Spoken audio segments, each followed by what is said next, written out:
سنت انبیاء ہے اور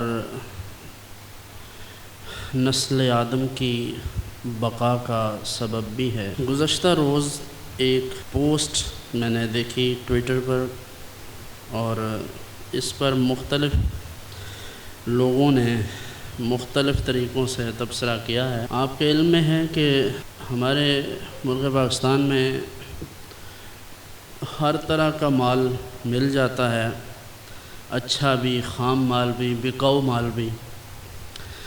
تو طالبان کے دور میں ایک بچی پر حملہ ہوا اور وہ بمشکل جانبر ہو سکی، پھر اسے یہاں سے برطانیہ لے جایا گیا، وہاں اس کی پرورش ہوئی، مغرب میں، ویسٹ میں، مختلف کنٹریز میں، پھر اسے نوبل پرائز دیا گیا۔ اس نے نکاح کے متعلق بڑی بیہودہ بات کہی اور ہمیں اس پر کوئی تعجب نہیں ہے، اس لیے کہ جنہوں نے اسے پالا ہے، جو اس کے مربی ہیں، جو تربیت کرنے والے ہیں، یقیناً یہ ان کی اس تربیت کا منہ بولتا ثبوت ہے کہ ابھی اس کی عمر بمشکل 17-18 سال یا 20 سال ہوئی ہوگی اور وہ ایسی باتیں کرنا شروع ہو گئی ہے۔ اور اس پر ہمارے میڈیا میں بھی میں نے جیسے عرض کیا کہ یہاں اچھا مال بھی ہے، خام بھی ہے۔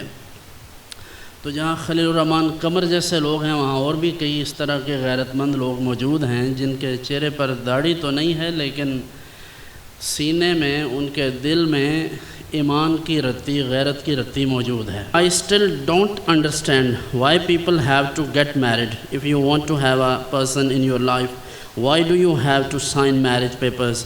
Why can't it just be a partnership? یہ دیکھیں، میری سمجھ سے بالا تر ہے کہ لوگ نکاح کیوں کرتے ہیں، شادی کی ضرورت کیوں پیش آتی ہے۔ اگر آپ کو کسی کے ساتھ اپنا تعلق بنانا ہے، کسی مرد کو کسی عورت کے ساتھ، تو یہ دوستی کے ساتھ بھی چل سکتا ہے۔ نکاح کے اس فارم پر دستخط کرنے کی کیا ضرورت ہے؟ تو اس پر جتنی بھی لبرل اور آزاد خیال، بے حیا اور بدتمیز قسم کی خواتین ہیں، وہ یقیناً آہستہ آہستہ میدان عمل میں آئیں گی۔